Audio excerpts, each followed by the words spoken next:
Bonjour, voici quelques nouvelles intéressantes du monde entier expliquées simplement pour toi. Les populations d'insectes qui aident les plantes à se reproduire, comme les abeilles, sont en train de diminuer aux États-Unis. C'est inquiétant pour la nature et pour notre nourriture. Les abeilles à miel sont menacées par de petits parasites.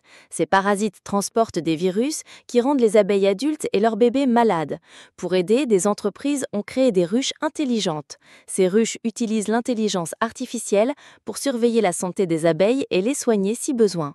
Malheureusement, un laboratoire de recherche très important pour les abeilles aux États-Unis pourrait fermer. Cela rend plus difficile la protection des abeilles. Il est urgent de s'occuper de la santé de ces insectes pour garder notre planète en équilibre et avoir assez à manger. Des pluies de mousson très fortes ont provoqué les pires inondations depuis des dizaines d'années dans la province du Guizhou, en Chine. Une rivière appelée Duliu a atteint un niveau record. Son débit est monté à 11 400 mètres cubes par seconde. L'eau est montée d'environ 11 mètres au-dessus de son niveau normal.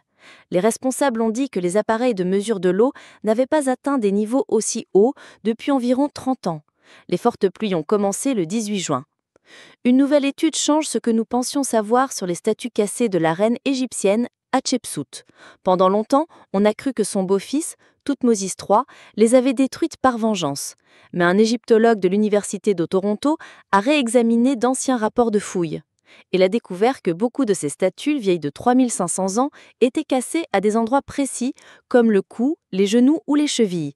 Cependant, plusieurs visages étaient intacts. C'est une façon de faire qui ressemble à un rituel. Ce rituel servait à désactiver le pouvoir spirituel des statues, et on le faisait aussi pour les pharaons masculins. Cela suggère que la destruction n'était pas pour effacer la mémoire d'une femme reine, c'était plutôt une coutume pour neutraliser le pouvoir des images royales. Thoutmôsis III a bien fait enlever le nom d'Hatshepsut des monuments, mais probablement pour des raisons religieuses, politiques ou pour réutiliser les matériaux, et non pas seulement par haine.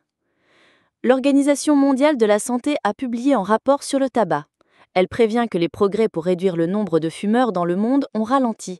C'est la première fois que cela arrive en presque 20 ans. Le directeur de l'organisation a demandé au gouvernement d'agir et leur a conseillé d'adopter de nouvelles mesures fortes. Il a précisé que la solution la plus efficace est d'augmenter les taxes sur le tabac. Cela aide à faire baisser la consommation et rapporte de l'argent pour la santé. Une équipe de recherche a estimé qu'un astéroïde nommé 2024 YR a une chance de frapper la Lune. La probabilité est de 4,3% et cela pourrait arriver le 22 décembre 2032.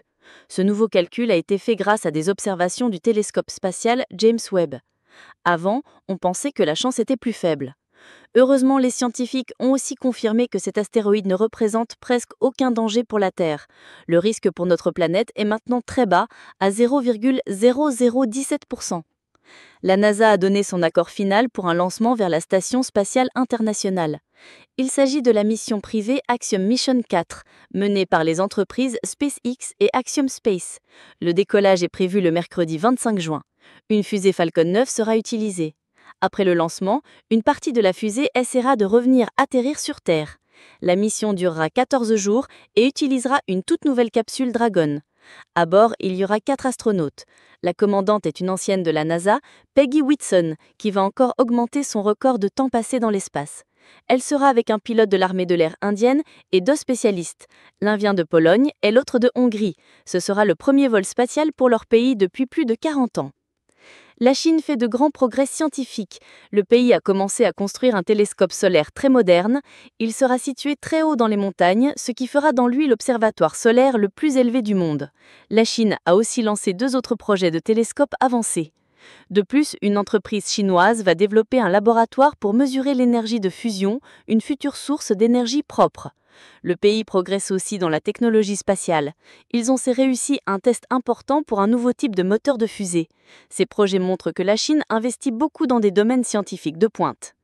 Des chercheurs ont fait une découverte surprenante. En 2025, ils ont trouvé de nouvelles molécules venant d'un champignon toxique. Ce champignon, appelé Aspergillus flavus, était autrefois lié à la légende de la malédiction du pharaon.